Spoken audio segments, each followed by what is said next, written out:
Mind Gap Podcast.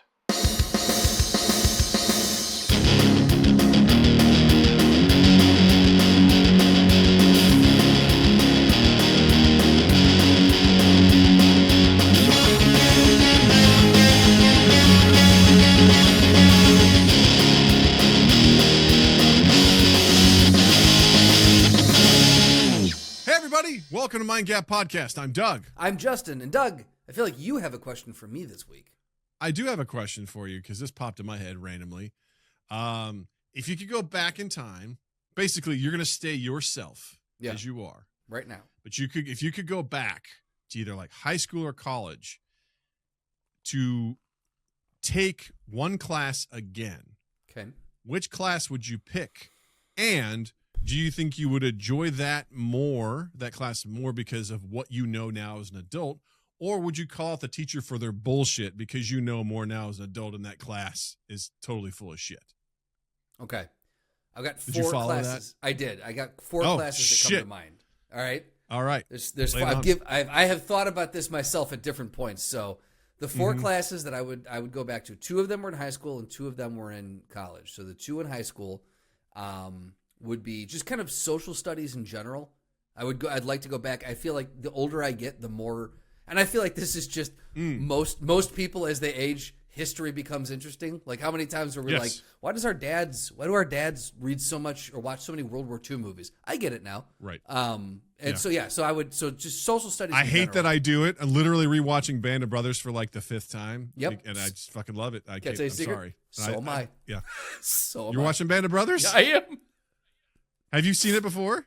Oh yeah, man, okay. Dozens of times. Yes, this is about once a year, once every 18 months, I'll go back and rewatch it just because it fucking slaps. It's so good. It's an incredible piece of fucking cinema. And I'm just like, I am that guy. Yep, that's it. Well, my recommendation will speak to that today too. So. Fair enough. So social studies in high school, and then the other one was psychology 101. We took a psychology class, and I think, man, if I could go back now, so fucking fascinating to dive into all that. In college, it would have been astronomy. I took an astronomy class, and I feel like, again, now with as much as I like to ask questions, God, I feel like I could have gotten more out of that class. And there was another history class I took. It was like hyper-specific. It was like European history from 1400 to 1784 or something. Like it was a really specific period, but again, it dealt with like history. I feel like then I was like, this is just a prereq. I got to get this out of the fucking way so I can check off a whatever, like, whatever category that fell in. I'm like, I need to check that off so I can just do radio. And so now I'm like, God, I would love to go back and really dive into like, this king had this person beheaded, and that's why they took power, and they ceded the throne to so-and-so, and that, because that's family. It would be fascinating to know that shit. The implications of that stuff is fascinating. Like far-reaching. Like you're still dealing with some of that shit now. Right. You see like what happens because of that sort of stuff and what changes and what doesn't, the succession. And that stuff is absolutely fascinating to me. I totally agree with the time. I'm like, I have no context for what this is. I remember the first time we did a history play from Shakespeare. Yeah. And basically before it, we're like, we're going to spend an hour giving you a brief rundown of the history of this time because otherwise this play won't make sense to you. And I'm like, this is fucking stupid. Right. But then as I got older, I'm like, this is no different than watching some period piece, because exactly. If you understand what's going on, it has more of an impact. And that's what they're doing. They're like, all right. 100%. Let's talk about Henry IV, okay? And I'm like, oh, my God. So, 100 years before Henry IV, I was like, oh, my God. We're not even up to him yet? God damn it. Like, we got to go to Henry II? This is bullshit. If we get to Henry V, I'm out of here. So I don't have any that I would necessarily want to call out the bullshit of my teachers, but I would love to, going back with what I know now of history, going back, my social studies teacher, there's a chance I'd be calling him out for some stuff because he was a little pisser from time to time. Yeah. How so? He was also a coach. I can't remember what he coached, but I know he brought that coach mentality to the classroom, and I'm like, why is it so many history teachers were also coaches? It's the weirdest Same thing with right? me. Yeah. I had my football coach. Yeah. Junior, senior year was also a history teacher. And I was just like, It's because they're all dads and they're all in that point in their life where they're either high school teachers or they're PE teachers. That's it. So what would your classes be? So I have two things come to mind, and they're calling out people on stuff. All right. One of them was a management 101 class in college, which hilarious that you would be getting any sort of management class in college that's going to benefit you in the workplace. Is this like corporate management, or is this like music business management? Oh, this is corporate. This is undergrad. This is undergrad. Got it. Okay. Yeah, it was part of my business administration curriculum that I had to get through. And also, it didn't help. The professor was a huge douchebag. Had no respect for the guy whatsoever. Yeah. He was a guy that also, like, one of the big problems I had with him is that he made participation mandatory as part of your grade. Ooh, and what he would do is he would ask questions, and he would, like, you would have to speak twice in his class to get the participation, like, credit for that day. Oh my God. So the whole class, you're just focusing on, do I raise my hand and get out of the way, or do I, like, it's not really about, you try to find the easy things to whatever.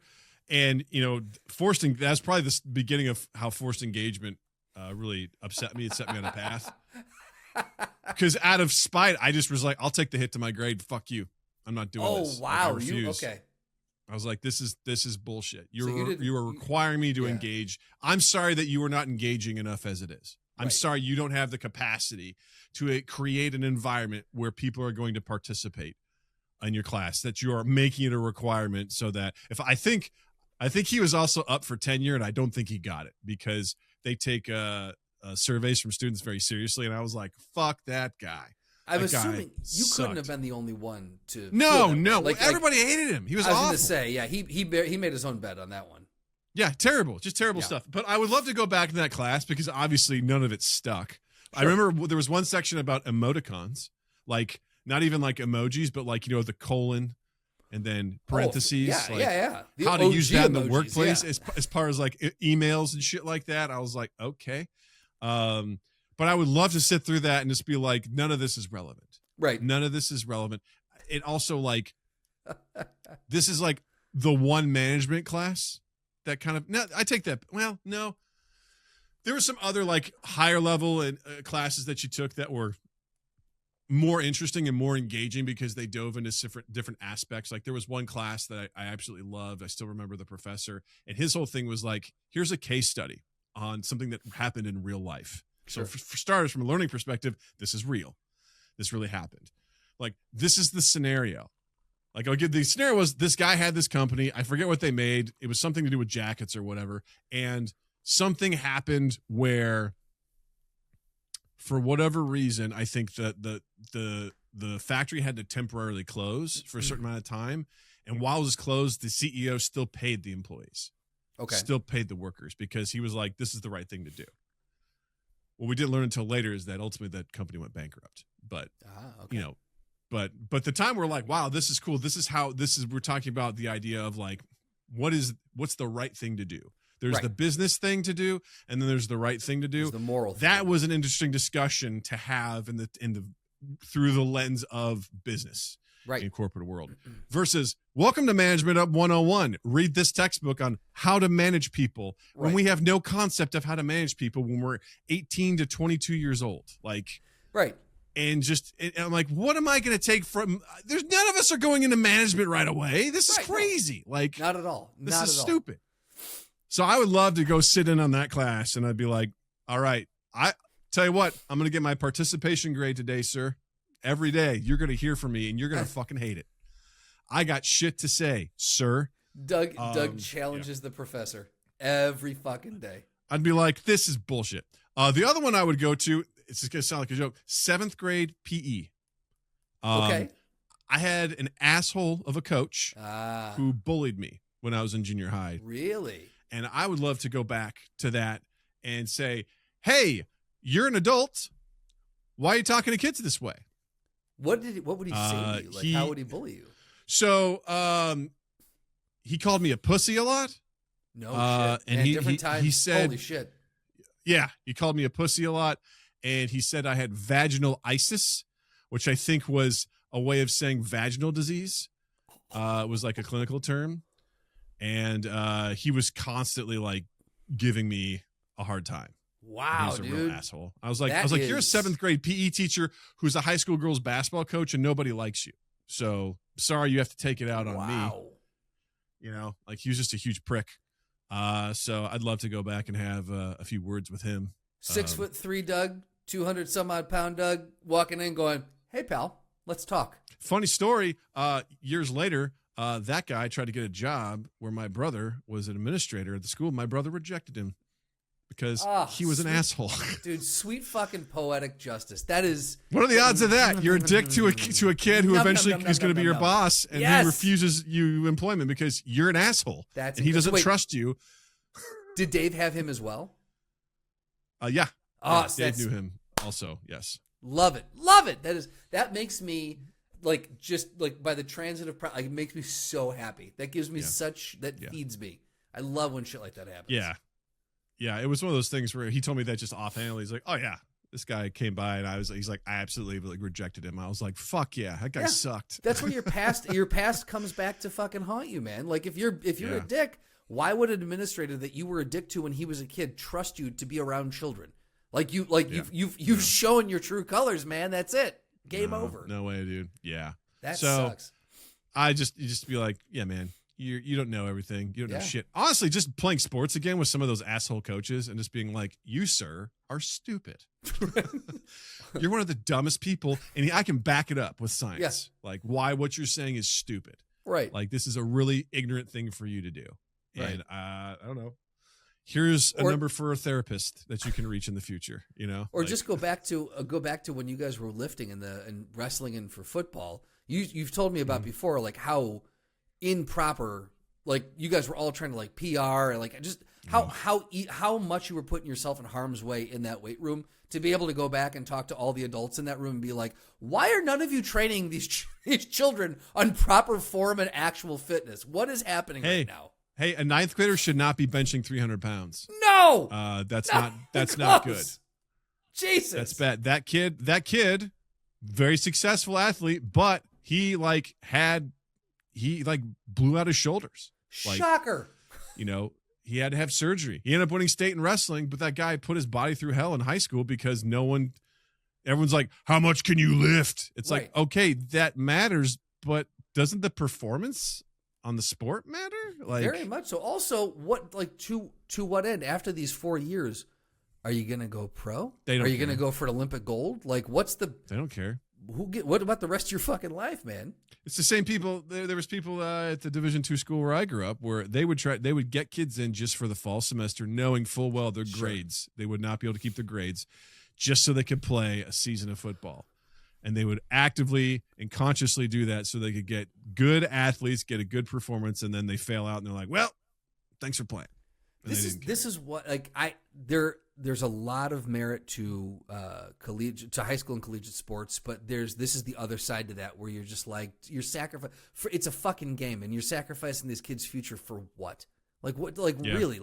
Who's you got a lot of these kids coming in 17, 18, 19 don't have the ability to look long term and to really, when they're being offered these amazing opportunities, don't have the ability to look long term and go, what are the consequences? What are the ramifications way down the road? How do I set myself up now for success? And they end up paying the price. School walks away, millions more in the bank because they got to use their likeness and they got another championship out of it. And these kids just get left in the fucking dust. It's the side of that whole machine that just bothers the fuck out of me. Like, again, there's good things about it, but fuck that other side. Yeah, my dad was a collegiate track coach, and he wasn't a great dad, but he was a pretty good coach. And one of the things I really respected about him was he did have a lot of integrity. Sure. And when he was recruiting, he would oftentimes there would be exceptional track athletes that he would either straight up meet with them and tell them, hey, I'm not going to offer you anything because you're not going to survive here at the school grades wise. Like academically, it's going to chew you up. So I don't think he would actively tell people that would make his team good. He'd be like, this isn't going to work for you. I love that. Like, That's it's more important to me that you can come here and survive academically than you come here and perform. Good. And he would actively turn, or he wouldn't just straight wouldn't even recruit people. He's like, they're not a good fit for this school. Right. And those are the things that I respect about him. Yeah. Absolutely. Because I was like, that's what's the best interest is to have it for the athletes, and because also what you're doing is if they're coming there on a scholarship, it's contingent on them also performing and also doing well with their grades. Right. So you're screwing up a kid's opportunity to get an education just so you can benefit from that for your agenda, and that's just not cool. It's not right. It's not right. So it ain't right, those guys. Doug. There's one more class that I would say in kind of piggybacking off of psychology 101. It was philosophy. I took that at Blackhawk, and again, I found it fascinating then. But man, after 10 years of this podcast, I'd love to walk in and go, "Let's fucking discuss." Right. We got things to talk about. I took a philosophy class and I really enjoyed it. It was very much, I think, more clinical in the sense of like, this is your, I forget all the terminology, but essentially like this is your, these are the three pieces to it, right? Like this is, I forget what, there's three pieces to an argument, when philosophical argument. Right. And the premise, and then the argument, and then the conclusion or whatever. So the idea was like taking, controversial topics like abortion. And he's like, he would just assign people, he goes, you're pro, you're anti. Whether you agree with it or not, you need to create what this is. Create the argument and then turn it in. And based on you, and you would like set up, you would have to fill in your argument. You're like, well, the premise I'm setting down is this. This is my argument. This is my conclusion. And what I loved about that was at the time at the library, there were these books that literally covered these topics that would give you the for and against on all the topics. And because I worked at the library, I knew they existed. So you had so I would check them out and I would be like, cool. It would be like my sort of like my inspiration for like, all right, well, this is the for, this is the against. Now here's how I'm going to craft my side of the argument. Right. And I really enjoyed that because I thought it was also, that dude was kind of weird, but also he had some like banger jokes that he just flew out there that and he said it so dryly. One of my favorite ones that sticks with me to this day, he goes, if gametes were people, masturbation would be murder. So gametes are essentially the cells basically in your sperm. And so just that I don't know what the setup was, great, but that was the punchline. It was like, hey, if gametes were people, masturbation would be murder. And I'm like, I remember writing that down in the margins of my notebook. I was like, that is hilarious. Yeah. Where he's just like, yeah, man. That's really fucking good. I like that may have been something around the abortion debate or whatever. It had to have been. Yeah. If gametes were people, masturbation would be murder. Really fucking good, actually. And I was like, that's fucking funny. So, well, hit us up. Let us know in those comments what you think. Was there a class that you took that you'd be fascinated to take again? Maybe you get more out of it. Or is there one you'd like to go back and challenge either the professor or the subject matter? Let us know in those comments at youtube.com/mindgappodcast, or check the link in the description to our Discord and drop us a line there. We'd love to hear from you. Let us know. All right. So I have a quick little story that happened today that just was so dumb. I just wanted to share it. Yeah, tell me. But I was taking Natalie to camp, and along the way, I was on this narrow road, and I'm coming up on this. You're not supposed to park on the road because it just fucks up traffic. But I'm coming up to this thing, and it's a hill, and there's a sign that says Blind Hill.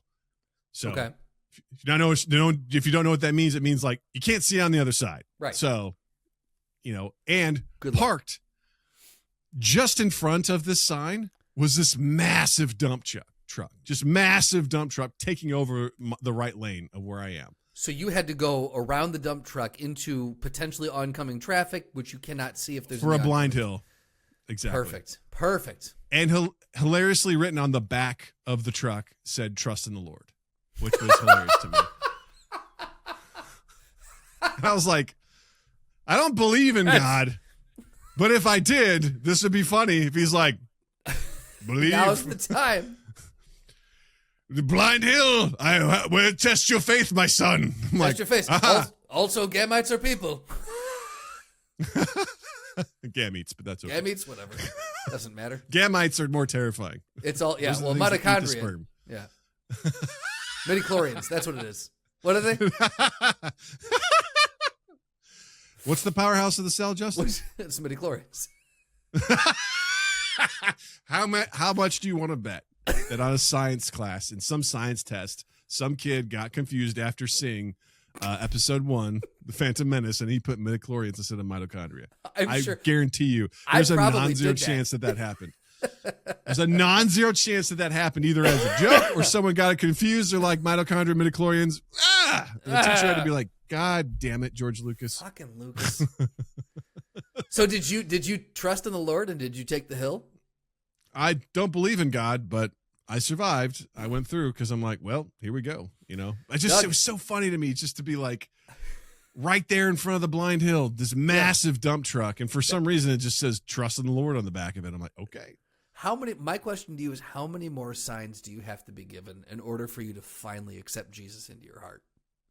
I need Jesus to come down and play some games with me. I want him to join me for a round of Marvel Rivals. I was going to say, what games, on Discord. If Jesus dropped down and played some games, what games did he have to play in order for you to become a follower? Well, I'd ask him to play 3 with me. One, Marvel Rivals, because I want to see how he deals with toxic people on Marvel Rivals. Sure, I also want to know what characters he would pick. Would he be a support character? Would he be a healer? Would he be a tank? Would he be absorbing the damage? I don't see him as a DPS, but maybe he is, you know? Maybe he's a Black Panther player who's just like goes and he's from your nightmares. He comes and just wrecks the back line as he's just jumping in and out. And you're like, what happened? Oh, it was Jesus playing Black Panther, you know, ruining your life. I assume he would be a support player. I feel like he'd be a healer. Yeah. You know? I feel like that. He'd probably be Jeff. He'd probably be the land shark, you know, guy. There you go. Yeah. You know, dropping bubbles and then, you know, swallowing the team and spitting him into the abyss. As Jesus is wont to do. Metaphor for hell. Yes. You know, like, there you go. So that's play Marvel Rivals with him. Yep. I want to play Portal 2 with him in co-op mode. Yes. Good call. Because I want to see how he handles working as a team. Does he get frustrated? How does he handle puzzles? Is he a good puzzle solver? That's a good testament of, I've always joked that if I ever owned a company and I had access to it, if someone joined a team, I'm like, you have to play Portal 2 together for an hour. Yep. Your objective is to complete these things. And if you can't do it, you got to go. Yep. You know, you got to get out of here. That's my thing for my job description. It's like, just so you know, there's going to be a test. It's going to be Portal 2. So if you could go back to your college, if you have a Mac, it still works on Mac too. So there you go. If you could go back to your college professor, the management class, would you let him know that is something that he should be teaching? You ever thought about that? Yeah. Dr. Guy. His name began with a G. I can't remember what it was, but Dr. Goddamn. Whatever. Dr. Goddamn. Third game is a new game I started playing recently called Mecha Chameleon. Ooh, okay. This is basically a prop hunt game where there's the hunter and then there's everybody else. And you go into a map, a stationary map, and you are just a plain white stick figure thing. And you go find a spot where you want to hide, and then you paint yourself to try and blend in with the scenery. And it is so fucking fun. I saw a clip of this on Instagram, and I thought, I was like, what is this amazingness? Unbelievably fun. First of all, it costs $6 on Steam, so ain't gonna break your bank. And it's super fun. I played it with Gunch, with Alpaca, and then their buddy Rypash, and then Natalie. Like, I was playing with him. I brought Natalie up. I'm like, check out, maybe you can help me hunt. And then I could just see in her eyes, I'm like, this girl wants to play. So I was like, I'll buy it for you. And she was like, ah! And then she got to play with everybody and had a blast. It is an incredibly fun game. Like, I highly, highly, highly recommend it. And I love to see how Jesus handles both hiding and hunting. What a fun sentence. Right?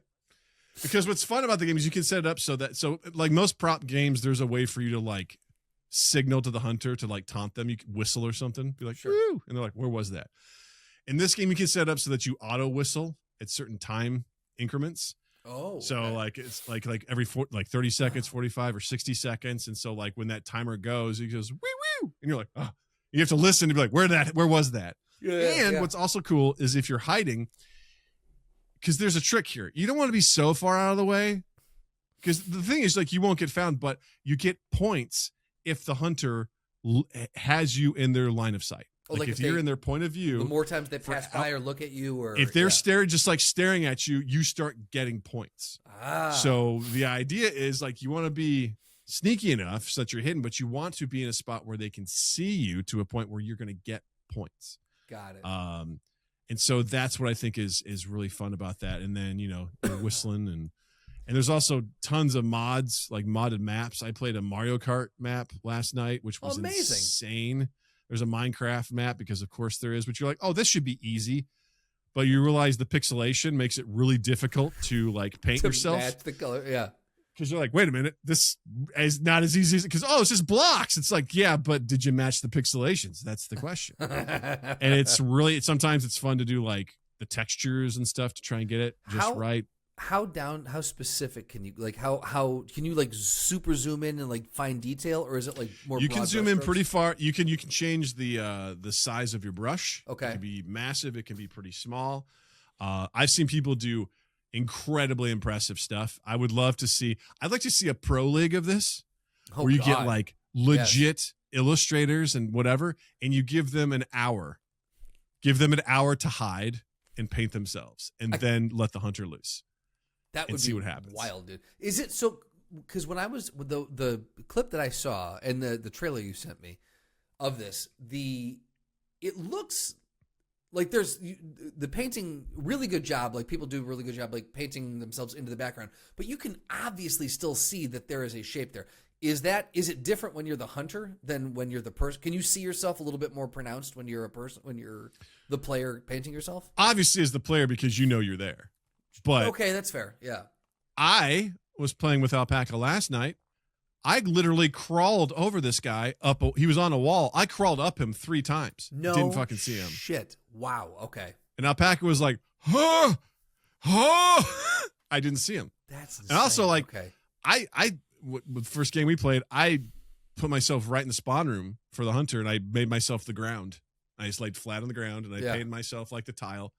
And then for the longest time, Alpaca couldn't see me. Wow. And I was just racking up the points because he was just like walking by. But then obviously the auto whistle, all of a sudden he's like, someone's in this room. Wait a second. Yeah. Where are they? And then he finally was like, blam. And he got me. The clip that I saw was a guy he laid himself on a table and he painted himself as a bowl of fruit. He laid himself sideways. And the bottom was like a gold bowl, and then like the arm was a banana, the head was a pear or something, and he got away with it pretty well.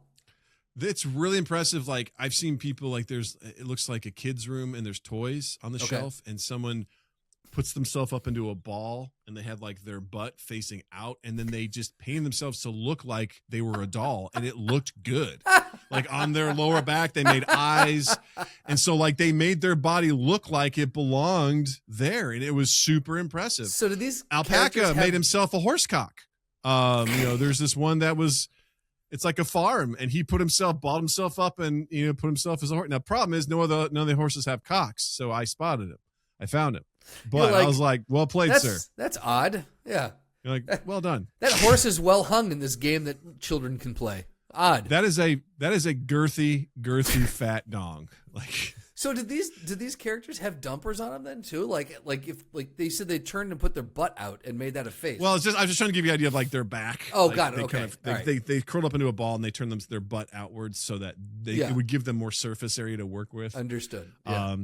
But the thing is, like, if you don't know the maps, like there was a white fence post. I just put myself in between the white fence posts like this, just painted myself white and just stood there. It's like. If you're not looking close enough, you'll be like, I didn't notice him. I didn't know he was there. Hysterical. Wow. It's amazing. I really, see, I keep thinking, I'm like, all right, I need to find, because I don't want to, here's the thing. I don't want to drop, $800 on a new PC. That's hilarious to think that you're only going to spend $800. That is adorable. Well, look, here's the thing. That you think it's only $800. I know PCs are cheaper than Macs. I don't have a frame of reference for how much cheaper. Well, nowadays, with the way that AI has been eating up all the fucking RAM and the graphics cards and shit like that, that stuff is like triple the price these days. So good luck. But the thing is, I don't need a computer nearly as, because the only thing I'd be doing would be playing a very small handful of games. I'd want to play Portal with you again. I'd want to play maybe TF2, this game. Like there's a very few handful of games. So I feel like I could go pretty bare bones on a computer. So what I really need to find is I need to find myself a nice used PC, a banger that like, or a beater rather. Like you can just, this fucking computer, that's a banger, bro. Y'all. Yeah. I just need to find myself a nice used computer to play this game with you. This is like right up your alley. Because I'm so sick of this shit, Doug. I'm so sick of not being able to play these games with you guys. I'm so sick of it. Ah, man, there's so many good ones out there, man. Bad. There's so many good things. It's going to happen one of these days, and we'll be waiting for you. The gates will be open, and we'll be welcoming you in. Yeah. It's almost like you're going to heaven or something. I don't know. Welcome home. All right. I want to get to my big thing that I teased to you beforehand. Been so dying to hear about this. I had an awesome weekend. All right. I had an incredible weekend. It happened to be Father's Day. It was super chill. I got to hang out with Nat a lot. I took her to this Minecraft experience. Then we went to Dave & Buster's. Then we went to the mall. Like, we just had an absolute blast. She had a softball game. She did incredible. She got the game ball. We played a bunch of board games like Machikoro and some other shit. It was like an amazing weekend. But Friday night, I was like, Nat, we should watch a movie. And she's like, what do you want to watch? I'm like, you want to watch Batman Begins? And she's like, okay. Okay. So I was like, it's happening. Yeah. So I sat her down and I was like, okay, what do you need to know about Batman? Because you know nothing about Batman. Right. How to prep. I was like, maybe I don't even prep her. I just like let her go in. Because the movie does a good job with like setting up his backstory. Yeah. The only thing I had to say is like, there are multiple versions of Batman. I go, this happens to be one of my favorite versions of Batman. Sure. So here we go. And she enjoyed it. I was afraid she might get a little spooked of like the scarecrow stuff, but she was really chill. The thing is, God bless her. Like, people will say, hey, I'm going to do this. They do it. And then Natalie goes, what just happened? Like, she's just like, it's just, I don't understand. I don't expect her to understand the intricacies of the Italian mafia that are running Gotham. Sure. You know, like, sure. I said that's the mob. I'm like, you don't know what that means. Right. All right, you know, we'll get there. Here, we'll watch Casino next and you'll understand. It's like, yeah, there we go. Goodfellas, Casino, you know, like The Departed, things like that. We'll get you up to speed. There. But basically, I'm like, criminals. They're a bunch of criminals is what they are. But, she goes to the part where, spoiler, Bruce's parents get killed. And she's like, so why'd they die? This was the day later for him to become Batman. This was the day later. Like, I was like, hey, so thanks again for watching Batman Begins. I was like, what'd you like about it? She's like, oh, I like the action. She goes, I still don't understand why they died. I go, who? She goes, his parents. I go, I was like, you remember the trial that he was at where, they're saying he was so poor and everything like that, and that he was just desperate. And he's like, yeah, but why did he shoot his mom? And I was like, well, she had pearls and he wanted the pearls and she fought back. And so then he shot her out of panic. And that was it. She's like, oh. And then it's like, there's the courthouse scene where, Joe Chill, who killed, Wayne's parents, he's coming out, and then like an assassin comes and shoots him. Well, the best part too is, so in the movie leading up to it, like, Bruce he's thinking he's going to kill Joe Chill, right? Sure. Like, he wants vengeance. He's got a gun. He's ready to go. Parents. Yeah. He's got a gun. And so he shows his gun, and now he's like, is he going to kill Rachel? I'm like, what? Why would he kill Rachel? She goes, is he going to kill Alfred? I was like, what? No. Why would he kill Alfred? Like, she's just like. You pause. You're like, whoa, hold on. We're spiraling. What is happening right now? There was a lot of pausing where I had to be like, hold on. No, wait. Is he going to kill Alfred? Why would he kill Alfred? That's where I was like, don't get mad. Be cool. But I want to be like, that's the only family he basically has. And Rachel is like the love of his life. Like, why would sense. We have no reason up this point for him to assume why he would kill them. Like, he just. But I also understand she doesn't understand that he's going to the trial of. She doesn't understand the motivations. Right. And it's a little bit more. Because this is pretty straightforward, but Nolan also doesn't hold your hand a whole lot. He allows you to make the leaps, and this is her first Christopher Nolan film. That's so funny. It's not like we're watching Tenet or anything, but she's, just trying to keep her going and things like that. But then another favorite moment was there's a part where Batman goes to Arkham. He tries to save Rachel while she's there because she gets poisoned, and that's when like the SWAT team shows up and they're trying to catch him, and he like leans down and he pushes a button on the bottom of his shoe and it like glows red and starts to like summon bats. And he goes beep, and you start to hear guys looking around. I go, Natalie, you know what that is? And she goes, oh, it's the bats. I go, yeah. She goes, he can talk to bats. I was like, that's his walkie-talkie. He said, all right, bats now. He can control bats. I was like, no, he's the thing that he has is it attracts calling them to him. Never mind. Yeah. Yeah. I was like, no, I know he's Batman, but he cannot summon bats on his own. He's not a vampire. Yeah, it's that's adorable. And that's adorable. She did such a hilarious job of like someone would be like, who are you? And she'd just be like, I'm Batman. She said that so many times I laughed every time. We were like, who is that? She goes, I'm Batman. I'm Batman. You know what you got to start doing when you show her these films, same day or next day, sit her down and do a postmortem. Record. Yeah. And just be like, all right, so what do you think? Why did this happen? What do you think about that? And just get her honest feedback. What questions do you have about it? And just because down the road to go back and watch those with her when she starts to like really become a cinephile with you, and like it's that would be fucking hysterical to listen to her kind of go back over some of these theories. Yeah, it's so funny because she's starting to grasp trends, but she hasn't seen enough movies to really understand like exactly how things are going to go. Okay. Which is like at one point, like you were talking about like tropes and stuff, like exactly. She doesn't understand the tropes. Like I was talking about how like she's watching Top Gun Maverick and like she's like, oh my god, are they gonna die? Like I'm just like Maverick's not gonna die. You just know that because you've seen enough stuff. It's like he's a hero. Yeah, he's not gonna die. So like she doesn't understand that stuff enough. But you know, at the end of Batman Begins, you know, they show the card of the Joker. And she's like, oh, she started like putting the connections together. And I was like, yeah, right. And I go, that's the next one. I go, do you feel like watch the next one? I was like, not right now because it's like late. She's like, yeah, totally. Buddy, so that is Justin. Yes. On Sunday, we watched The Dark Knight. It already happened. Holy fuck, dude. Happened. Jesus Christ. It happened. I told you it was a big deal. It was a big deal. What a Father's Day gift, brother. That's crazy. Right? Wow. Right? All right. Let's hear it. Yeah. Holy so shit. That's for those who have never listened to the podcast before. First, welcome. Second, that is the holy grail of movies for Doug. That is probably in his Mount Rushmore of movies. And I let her know. I go, this is one of my favorite movies. Yeah. I go, I love this movie. I go, I love the music.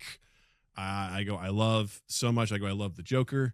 I go, and I try to prep her because what it is, I showed her the trailer for The Dark Knight, so she got an idea what the Joker looks like and everything like that. She goes, "This looks really creepy." I was like, "Yeah." I go, the thing about the Joker, and I didn't know if she. I still don't know if she understands. I go, what's terrifying about him is he understands human nature, and he's so cynical about it that he preys on people's ability to do the wrong thing.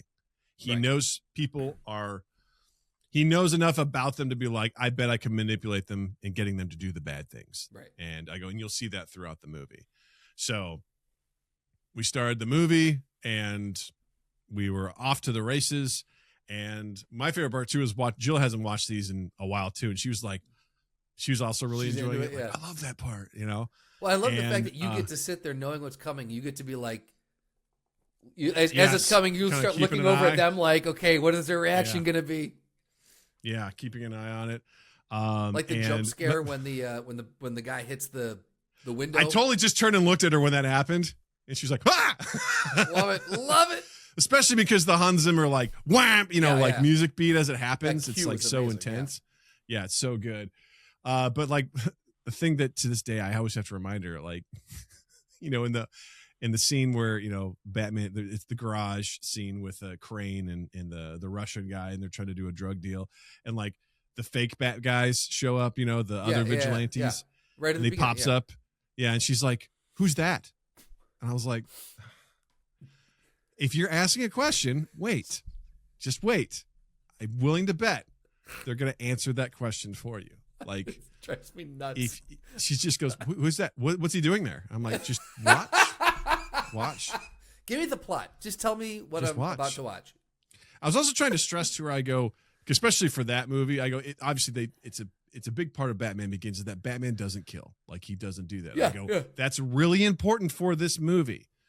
Batman beats the shit out of people, but he doesn't kill them. I go, he will hurt them very badly, but he won't kill them. He'll make them wish that they were dead. Right.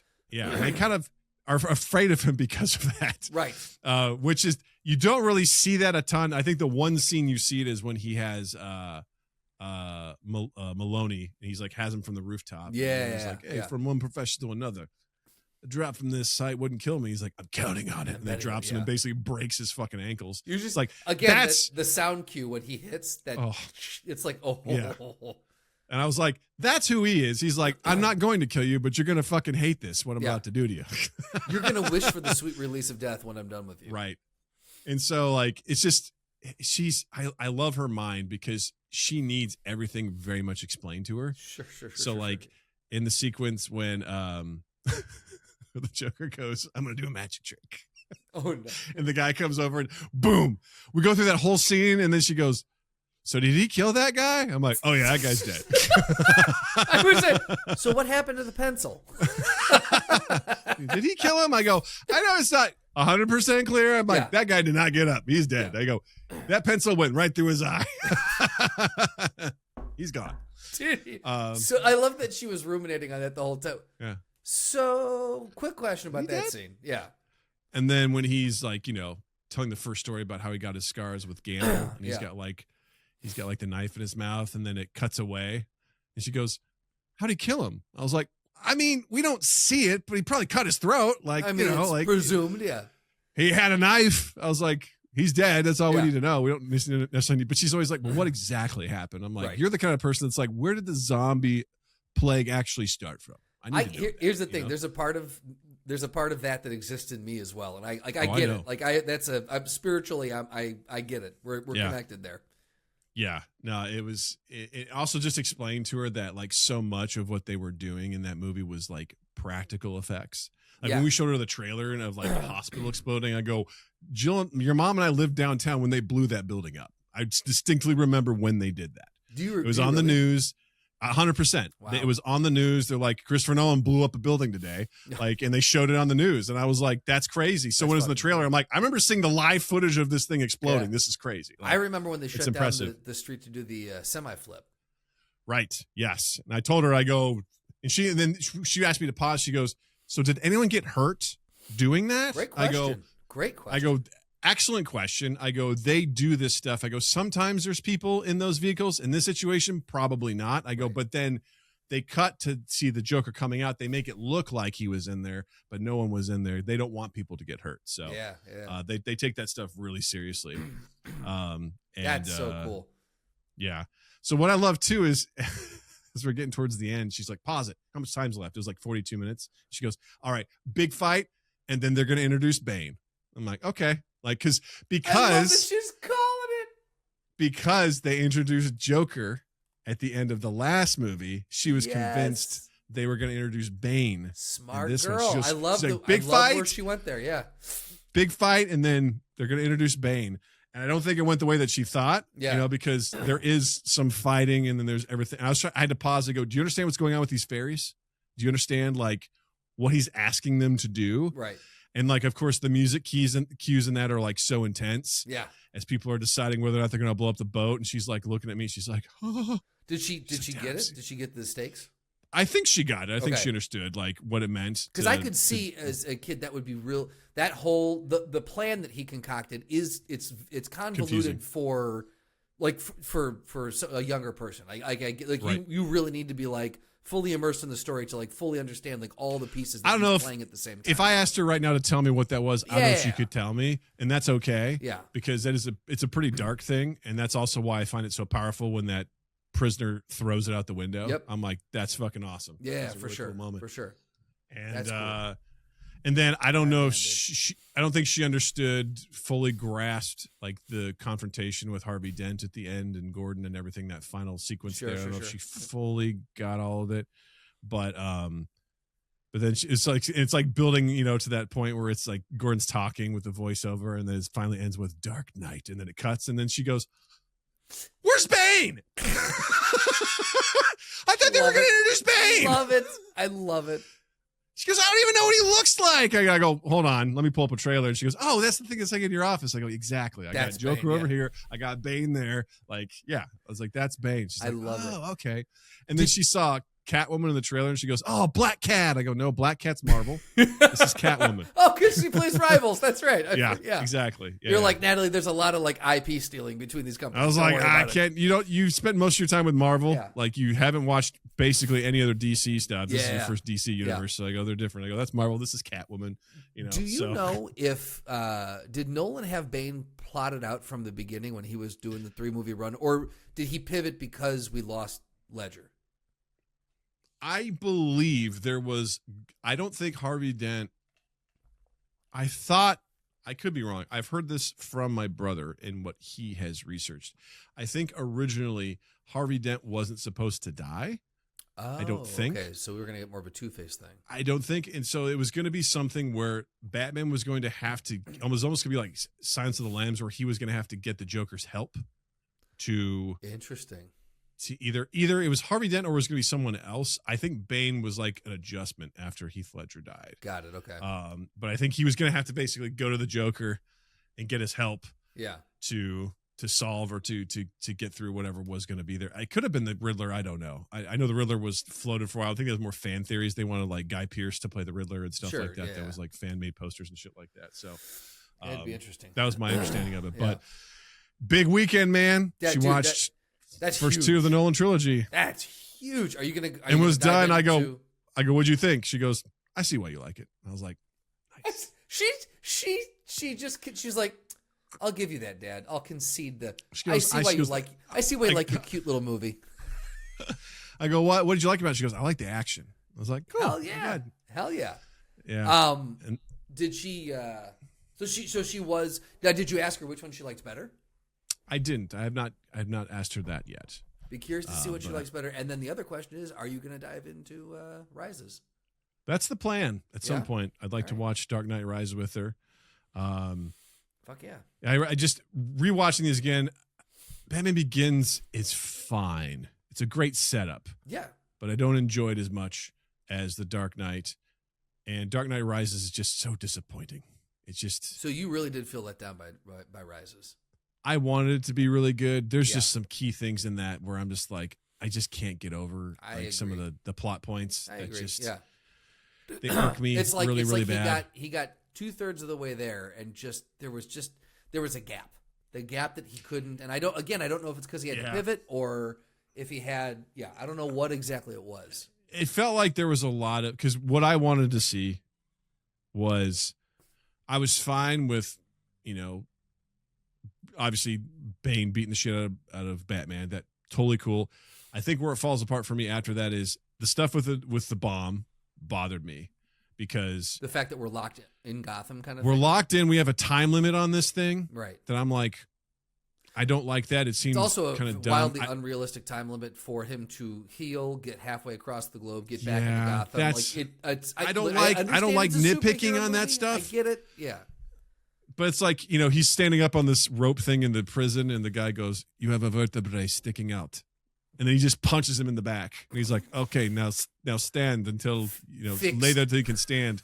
He's like, "I just punched your spine back in your body." Right. And then he's like, "Cool, now do push-ups." All right. And then by the time he gets out, it's like, we have 18 hours until the bomb goes off. Right. Because what I wanted to see was, and I've talked about this ad nauseum, what I like about Batman is he has, what would have been cool for me, and I know this is theory crafting, is screw the time limit. Batman comes back to Gotham and he starts playing mind games with Bane. He turns the tables.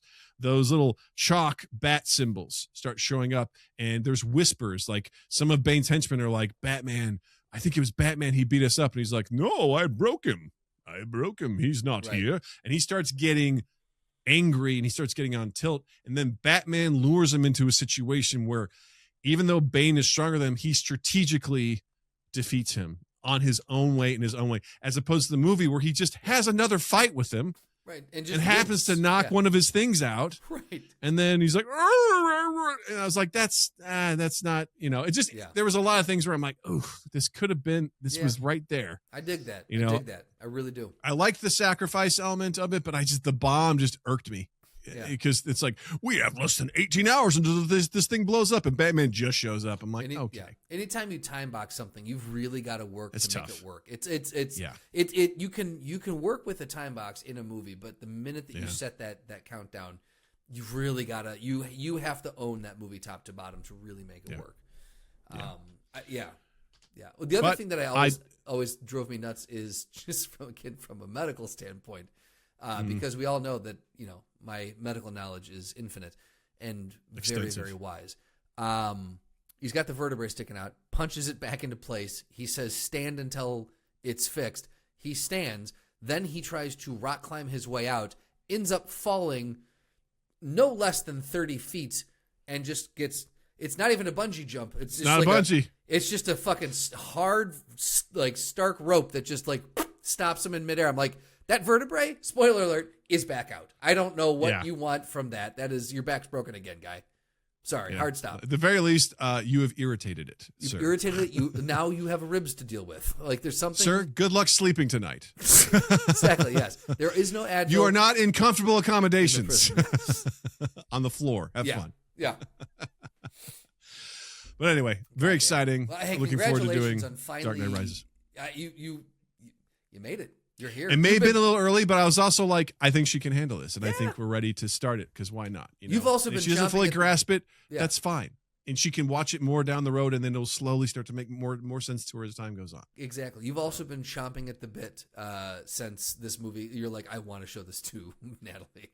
Yes. Since she arrived. And I told her that. Yeah. I said, I've been waiting 10 years to show you this film. Yeah. Yes. All right. Well. Let's hop into the game. We are back at it. It's time for Justin to guess the movie from the audio clip. I'm going to play Justin a little sound clip I pulled from a movie that, for whatever reason, is notable to me. Maybe not to the rest of the world, but it is to me.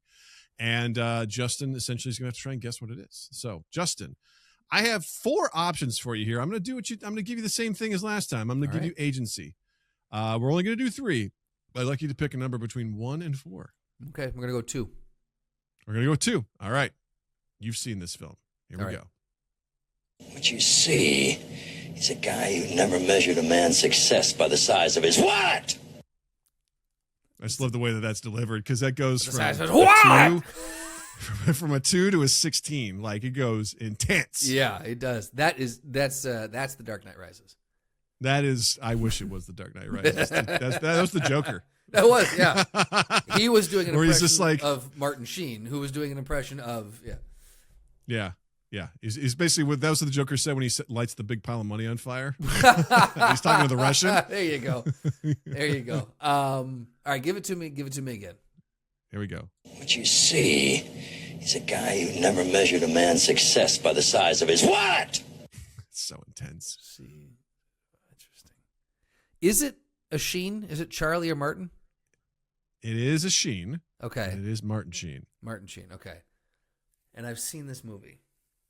I mean, I'm assuming you have. Yeah. I mean. Is it The West Wing? No. It's. That's a show. Yes, where he plays a very level-headed president. God darn. Martin. Play it for you one more time. What you see is a guy who never measured a man's success by the size of his what? There's a lot of clues in that short clip. There are? There's. What you see is a man who's never judged another man by the size of his wallet. Mm-hmm. Okay, so is there? And you're being serious. There's a lot of clues in this. So I'm saying there's some. You see. So does that mean that this is like a visibility? The thing? context of this, if you just take this for what it is, you should probably be able to derive what this film is just from what he's saying. What is he talking about? Money. Wall Street. Money never sleeps. Wall Street. Okay. Not, just the first just one. Wall Street. Just straight, Wall Street. Stop talking. There you go. Wall Street. Exactly. For yes, some this is reason, from Wall Street. I thought that was Michael Douglas that was in Wall Street. He is also in that. He plays Gordon Gekko. Christ almighty, I need to see this movie again. Also, Charlie Sheen, also in that film. So two Sheens. And guess what? Charlie Sheen plays the son of Martin Sheen's character. Yeah, too close. Too close. Just like Jake and Maggie Gyllenhaal play brother and sister in Donnie Darko. That doesn't make sense. How? I don't like it. I don't believe it. Yeah, this is an intense scene. Have you seen Wall Street? I think I have, but I think I watched it in high school. So it's been so it's been decades now. Yeah. Yeah, this is a scene where Charlie Sheen and Martin Sheen's character are having a huge argument in an elevator. And Charlie's character wants his dad to help him support this business venture that he's doing. He needs his dad's support.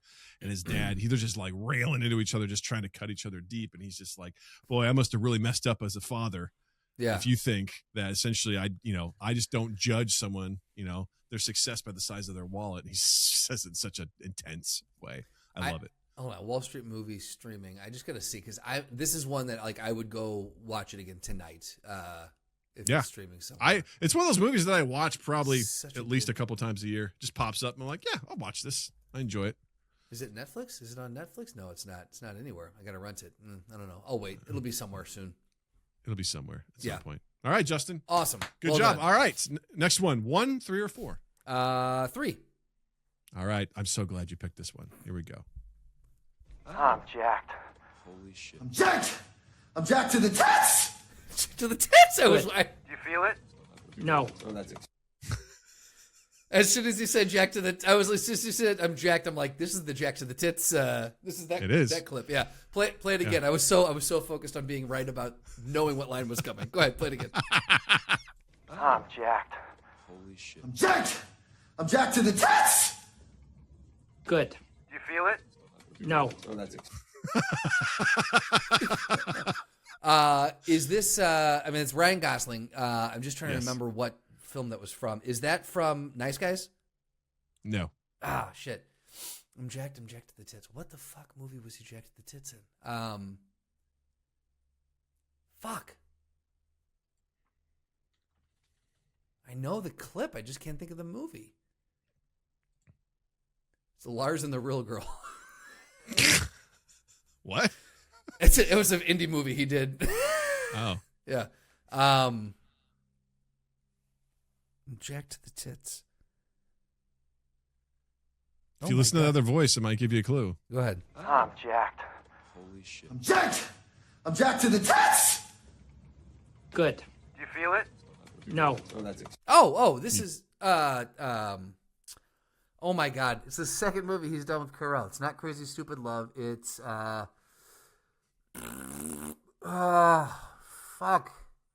Adam McKay directed it. You've hit all the notes. I know this. I know it. I just can't think of the name of the fucking movie. Christian Bale's in it. Brad Pitt's in it. Margot Robbie's fucking what the fuck movie is this? This is The Big Short. Woo! Got there. Actually, it's The Notebook. That's right. Right after, exactly. right after he fixes the house. That's right. Right after he makes love to Rachel McAdams, he says, "I'm jacked to the tits." Can you feel it? Can you some feel dude's it? like, no. Yes, that's it is right. The Big Short. All right. Oh, that's such a fucking good movie. That's a great movie. Yeah, another great movie. Love it so much. I love that line very much. So it's very, very good. Very nice. Good. Well done. Good pull. I love it. I was like, you've got this. I was like, I'm going to give it to you. You're calling out all the things. All right, Justin. Last one. Number 1 or number 4? 4, baby. 4. Let's go. Have no idea if you've seen this film. This is the long shot. Okay. This is a deep cut for me. Oh, I don't know. No. I don't know. This, whatever reason, this line sticks in my brain. Rent and here free, we go. baby. So good luck, sir. Here we go. I said, I want the knife. Let him ask again. I want the knife. Please.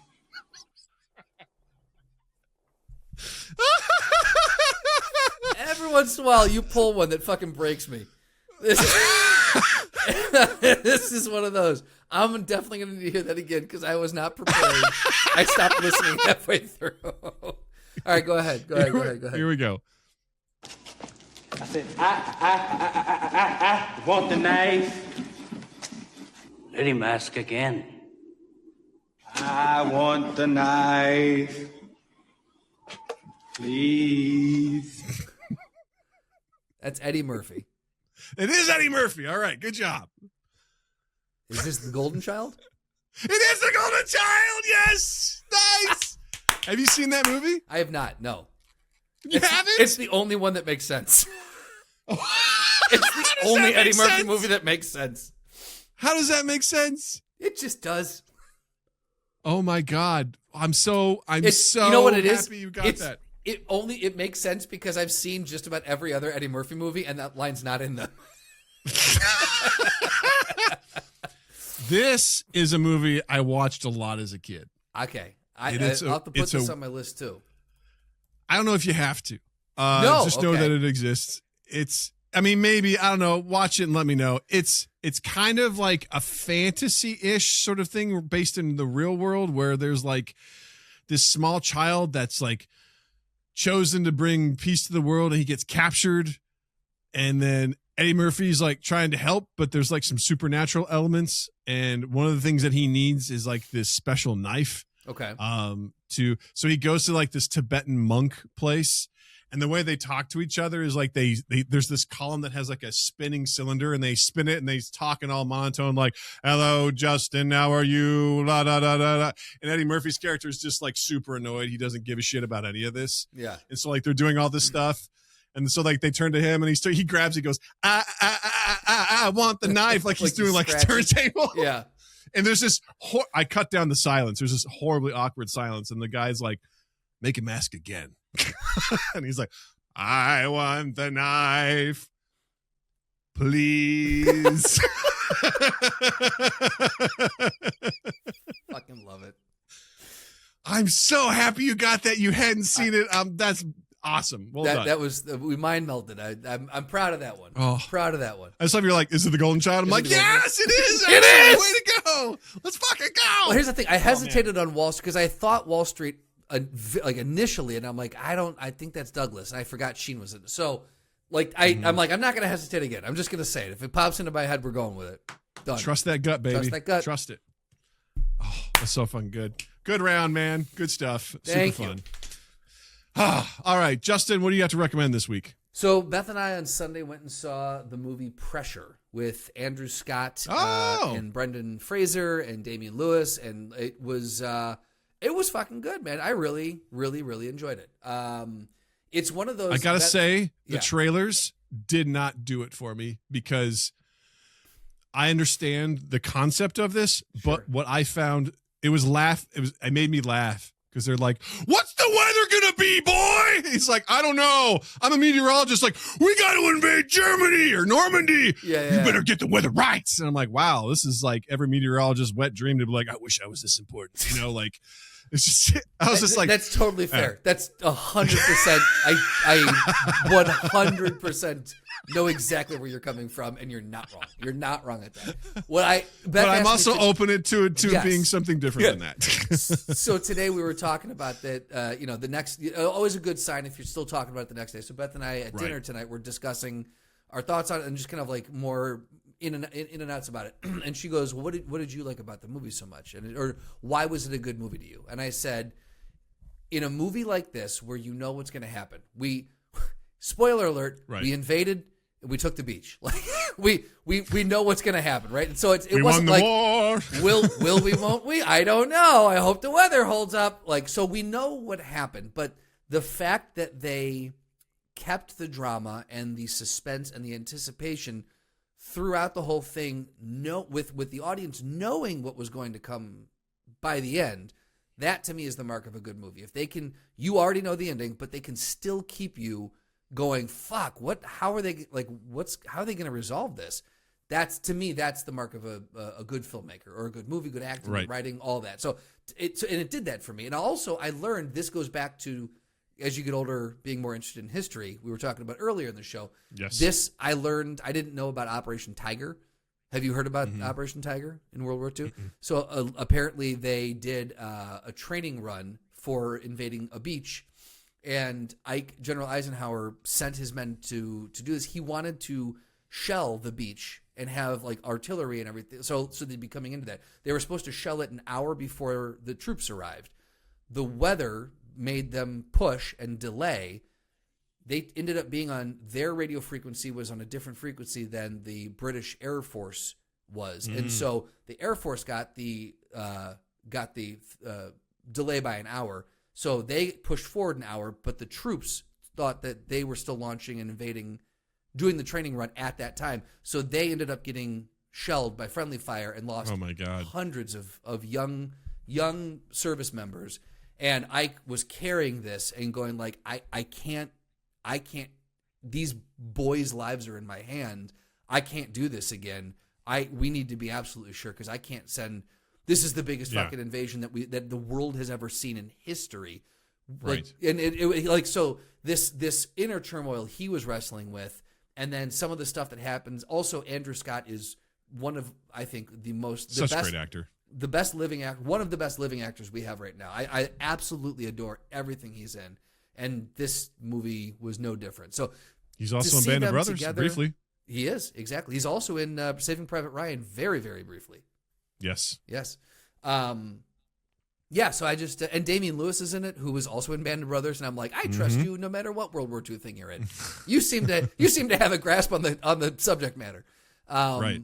Yeah, so I also love the fact that Fraser's getting this second this resurgence in his career. I'm fucking here for it. I love the guy. So I would say if you're interested in World War II at all, definitely worth a watch. You don't need to see it in the theater, but watch it when it's available for sure. Right on. Yeah. Doug, what do you got? I rewatched The Watchmen, the show on HBO. I never got into that. Oh my God, Justin. Yeah. It's so good. Okay. It helps if you know the graphic novel. Okay. That gives you a little bit to work with, because it's not the same as the film. There's some film stuff that does get into that. Okay. But Zack Snyder changed the ending because they didn't test well what the original ending was supposed to be in the film. So the ending of the film, there's a psychic blast. Yeah. From Dr. Manhattan. That's not what happens. A giant alien squid drops in New York and kills 3 million people. Oh, shit. Okay, very different.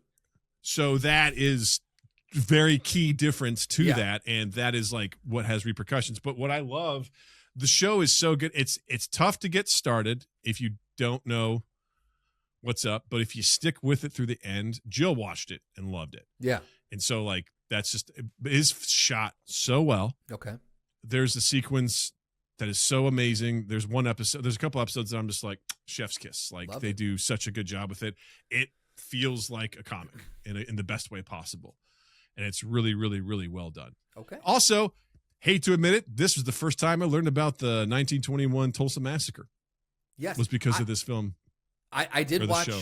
I did watch episode 1 when it first came out, and same thing. I was like, oh fuck, I should have been paying more attention in social studies, because I'm sure we covered this and I did not remember it. Yeah. It's very weird in the beginning because you're like, what the fuck is all of this? I don't understand what's happening. I think that's but maybe why I didn't stick it through, and so I will. I think there's only 9 episodes. I'll go back. Fucking and watch worth the watch, man. Yeah, it's worth the watch. You will be satisfied. Okay. By the end of it. And if you have questions when you're watching it, let me know. I got the backstory if possible, if you need it, to give you more stuff. So love that. And if you guys listening at home watch this and have questions, you can ask Doug on our Discord by joining that. Yes, link in the description down below. With that being said, Justin, thank you for all this, and everyone, thanks for listening. And as always, youtube.com/mindgappodcast. Like, subscribe, it's free. Leave a comment. Check the description for our Discord, Patreon, our merch at Redbubble, all that good stuff. And be sure to check out Justin online as well. On Instagram, at Justin_Michael, spelled Michael. It's the fun way of spelling it. While you're in the online realm, check us out on any place where you can find audio podcasts. You'll find us as well. We ask you to download, share, rate, review, add us to your library, do all the things, listen to us. That's a big one, but also share. Like we said, let someone know that we exist. It goes a long way, and we appreciate it. And then TwoEastEighth.com, TwoEastEighth on all social media, loveandimprovfilm.com, loveandimprovfilm on Instagram, and Strange Frequencies on the old YouTubes and Instagram, I'm pretty sure. Hell yeah. With that, I'll say, Justin, thank you. Douglas, thank you. Listeners, viewers, thank you. Have a dandy fucking week. Mind Gap Podcast.